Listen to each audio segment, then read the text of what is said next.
Welcome back to Inside Africa in Namibia.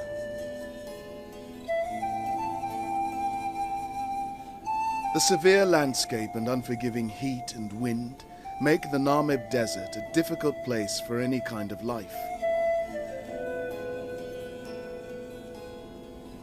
The only way to survive here is to adapt to the constant struggle for food and water.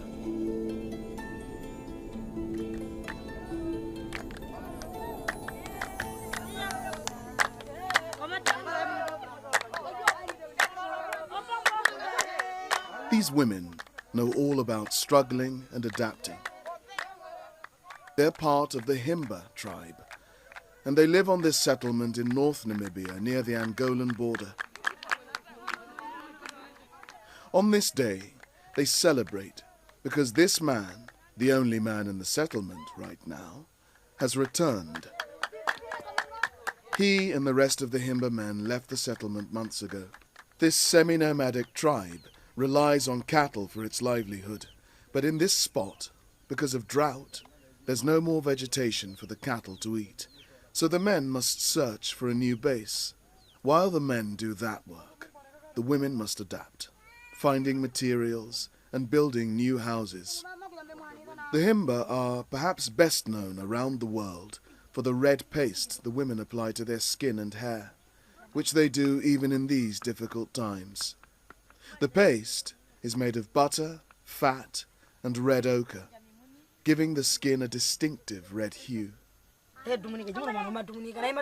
It's actually to make them beautiful, because they have to apply it every day at least. This woman's name is Vamu, and though she will help build houses and help search for water and food, she's also adapting to the brutal conditions her tribe has faced for thousands of years.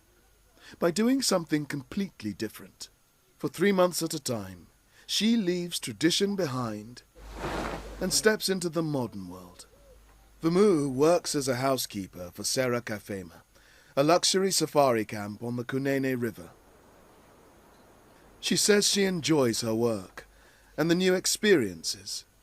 Her salary is a tremendous help because of the droughts back home, but she also relishes the opportunity to share the Himba culture with international tourists. It makes it easier for other people to understand the culture.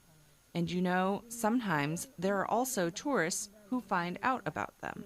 There are other Himba people working here, and a guide at the camp tells us they are successful, even though the transition is difficult. Definitely it's hard because they are not really used to this.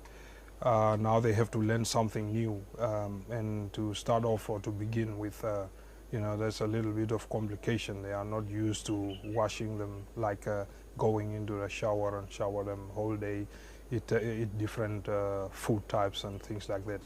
The Himba work 3 months straight at the camp before getting time off, and many do return to the traditional life, but others have moved on. It's a bad life. Now I'm feeling so happy.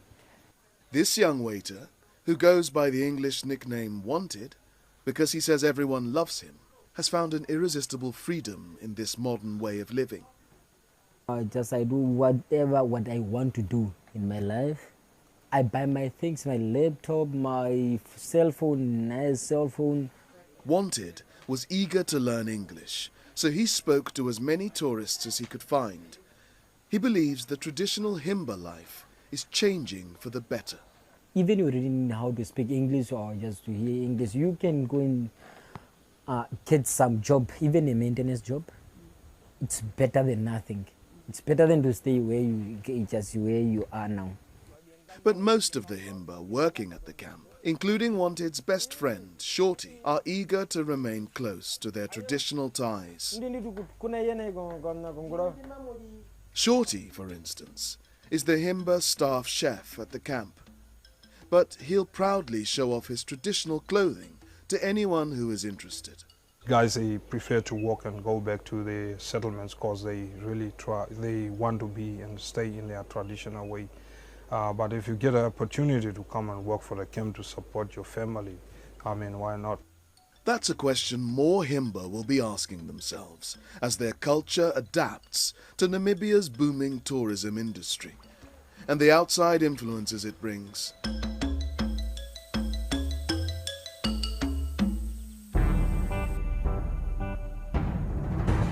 Coming up on Inside Africa, we head to the Skeleton Coast, where tourist camps face the same struggle to survive in this harsh environment.